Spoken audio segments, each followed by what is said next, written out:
হরে কৃষ্ণা, রাধে রাধে। আজ পবিত্র শয়ন বা দেবশয়নী একাদশীর এই দিনে শ্রবণ করুন দেবশয়নী একাদশী ব্রত কথা বা শয়ন একাদশী ব্রত মাহাত্ম্য কথা।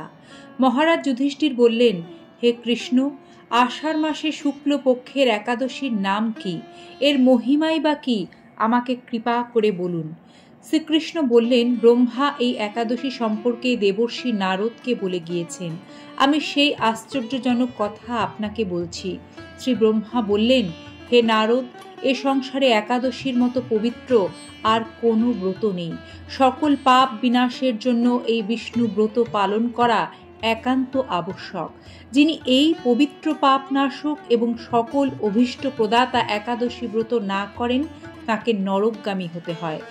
আষাঢ়ের শুক্ল পক্ষের এই একাদশী শয়নী বা দেবশয়নী বা হরিশয়নী একাদশী নামে বিখ্যাত। শ্রী ভগবান ঋষিকেশের জন্য এই ব্রত পালন করতে হয়। এই ব্রতের সম্বন্ধে এক মঙ্গলময় পৌরাণিক কাহিনী আছে, আমি এখন তা বলছি।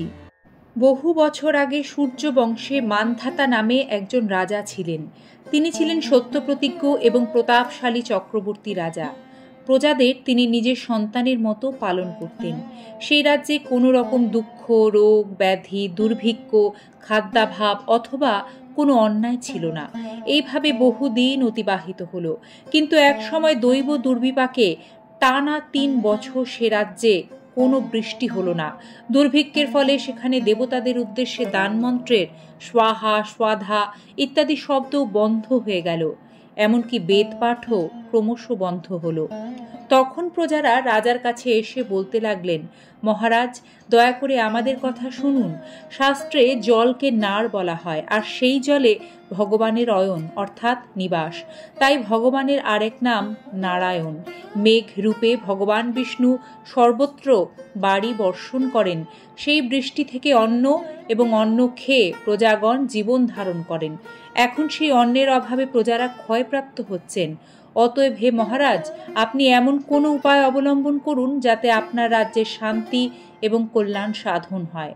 রাজা মান্ধাতা বললেন, তোমরা ঠিকই বলেছ। অন্ন থেকে প্রজার উদ্ভব, অন্ন থেকেই প্রজার পালন। তাই অন্নের অভাবে প্রজারা বিনষ্ট হন, আবার রাজার দোষেও রাজ্য নষ্ট হয়। আমি নিজের বুদ্ধিতে আমার কোনো দোষ খুঁজে পাচ্ছি না, তবু প্রজাদের কল্যাণের জন্য আমি আপ্রাণ চেষ্টা করব। তারপর ব্রহ্মাকে প্রণাম করে রাজা সৈন্য সহ বনে গমন করলেন। সেখানে প্রধান প্রধান ঋষিদের আশ্রমে ভ্রমণ করলেন। এভাবে তিনি ব্রহ্মার পুত্র মহা তেজস্বী অঙ্গিরা ঋষির সাক্ষাৎ লাভ করলেন। তাকে দর্শন মাত্রই রাজা মহানন্দে ঋষির চরণ বন্দনা করলেন। মুনিবর তাকে আশীর্বাদ ও কুশল জিজ্ঞাসা করলেন। রাজা তখন তার বনে আগমনের কারণ সবিস্তারে ঋষির কাছে জানালেন। ঋষি অঙ্গিরা কিছু সময় ধ্যানস্থ থাকার পর বলতে লাগলেন, হে রাজন, এটি সত্য যুগ। এ যুগে সবাই বেদপরায়ণ এবং ব্রাহ্মণ ছাড়া অন্য কেউ তপস্যা করেন না। এই নিয়ম থাকা সত্ত্বেও এই রাজ্যে একজন শূদ্র তপস্যা করছে, আর তার এই অকার্যের জন্যই রাজ্যের এই দুর্দশা। তাকে হত্যা করলেই সকল দোষ দূর হবে। রাজা বললেন, হে মুনিবর, তপস্যাকারী নিরপরাধ ব্যক্তিকে আমি কিভাবে বধ করব? আমার পক্ষে সহজসাধ্য অন্য কোনো উপায় থাকলে আপনি দয়া করে আমাকে বলুন।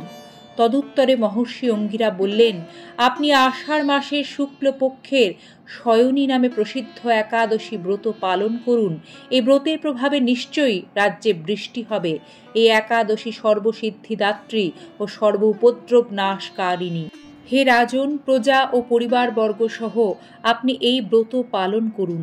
মুনিবরের কথা শুনে রাজা নিজের প্রাসাদে ফিরে গেলেন। আষাঢ় মাস উপস্থিত হলে রাজ্যের সকল প্রজা রাজার সঙ্গে এই একাদশী ব্রতের অনুষ্ঠান করলেন। ব্রতের প্রভাবে প্রচুর বৃষ্টিপাত হলো। কিছুকালের মধ্যেই অন্নাভাব দূর হলো। ভগবান ঋষিকেশের কৃপায় প্রজারা সুখী হলেন।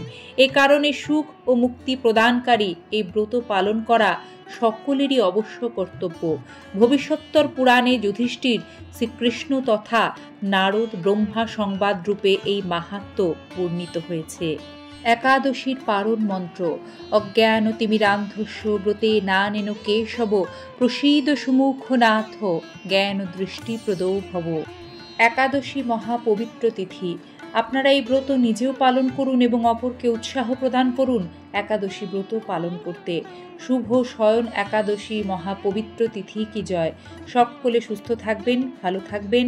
ওম নমো ভগবতে বাসুদেবায় নমঃ। এই ধরনের সনাতনী বার্তা নিয়মিত পেতে চ্যানেলটি সাবস্ক্রাইব করে লাইক দিয়ে বেল আইকন প্রেস করে সাথে থাকবেন।